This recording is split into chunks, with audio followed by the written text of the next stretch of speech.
नमस्कार दोस्तों, new India news में आपका स्वागत है। मैं हूं रजत चौधरी और आपके सब्सक्राइब करने का मुझे इंतज़ार है।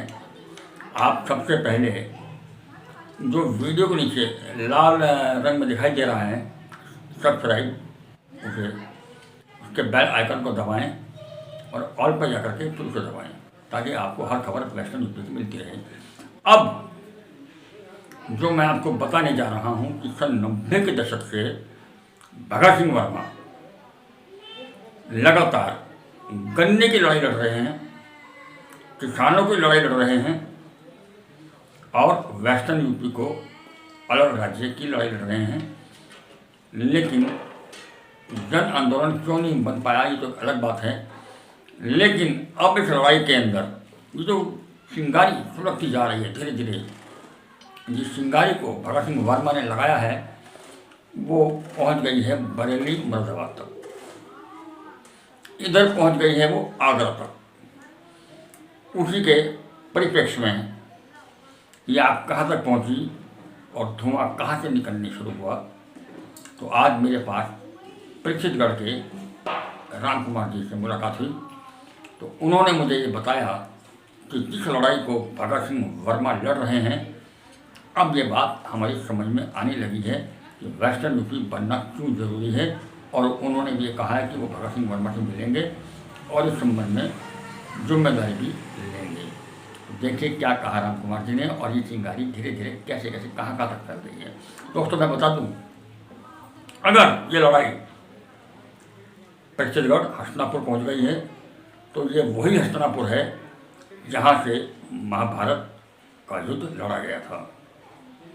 इसका मतलब पश्चिमी उत्तर प्रदेश आंदोलन अब बनने वाला है महाभारत। देखिए इस महाभारत की आवाज। प्रशासनिक दृष्टि से उत्तर प्रदेश विश्व के कई मुल्कों से भी बड़ा है और विकास के दृष्टिकोण से प्रदेश का विभाजन अति आवश्यक है। प्रदेश की खुशहाली के लिए, किसानों की खुशहाली के लिए और क्षेत्र के चहुमुखी विकास को ध्यान में रखते हुए छोटी इकाई प्रजातांत्रिक प्रशासनिक व्यवस्था के लिए सबसे अच्छी होती है। इतना बड़ा प्रदेश जहाँ पे प्रदेश का मुख्यमंत्री प्रशासनिक अधिकारियों को और जिले के जिलाधिकारियों को अगर नाम से नहीं पहचान सकता तो प्रशासनिक व्यवस्था सुचारू रूप से चल नहीं पाती है। इसके अलावा जनता की समस्याएं सरकार तक पहुंचने के बावजूद उनका निस्तारण संभव ही नहीं है, क्योंकि जब प्रशासनिक अधिकारियों का और सरकार के मुखियाओं का तालमेल ही नहीं है, डायरेक्ट सीधे एक दूसरे से पहचान नहीं होती है, तो ये कैसे संभव है। और इतना बड़ा सूबा जो कृषि के दृष्टिकोण से भारत में ही नहीं दुनिया में सबसे अच्छी फर्टाइल भूमि का स्वामी है, उसका उपयोग जनहित में, देश के हित में किए जाने के लिए, कृषि की उन्नति के लिए, व्यापार की उन्नति के लिए, अर्बन एरिया के विकास के लिए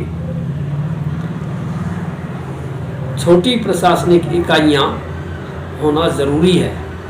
उसके लिए पश्चिम प्रदेश मुक्ति मोर्चा के राष्ट्रीय अध्यक्ष भगत सिंह वर्मा जी का प्रयास सराहनीय है और इस तरीके के अभियान जो आगे बढ़ते हैं वो क्षेत्र के जनता के विकास के लिए, नौजवानों की उज्जवल भविष्य के लिए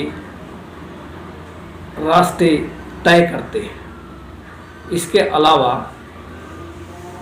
व्यापारिक दृष्टिकोण और लोकतांत्रिक मूल्यों की रक्षा करते हुए तालमेल बनाए रखने के लिए राजनीतिक दल अगर सक्रिय रहते हैं तो छोटी प्रशासनिक इकाई में सबका आपस में आसानी से सामंजस्य स्थापित रहता है, एक दूसरे से पहचान रहती है, और अगर तालमेल बनाए रखा जाए तो विकास के पथ पर अग्रसर होने में कठिनाई नहीं होती है। ये चीज़ें अवश्य किसी भी स्वस्थ प्रशासनिक इकाई को बनाए रखने के लिए अवश्यंभावी हैं। अगर आपने हमारे चैनल को सब्सक्राइब नहीं किया है तो सब्सक्राइब कीजिए, लाइक कीजिए, शेयर कीजिए और हाँ बेल आइकन को दबाना ना भूलें ताकि बाकी अपडेट्स आपको सबसे पहले मिलती रहें। नमस्कार।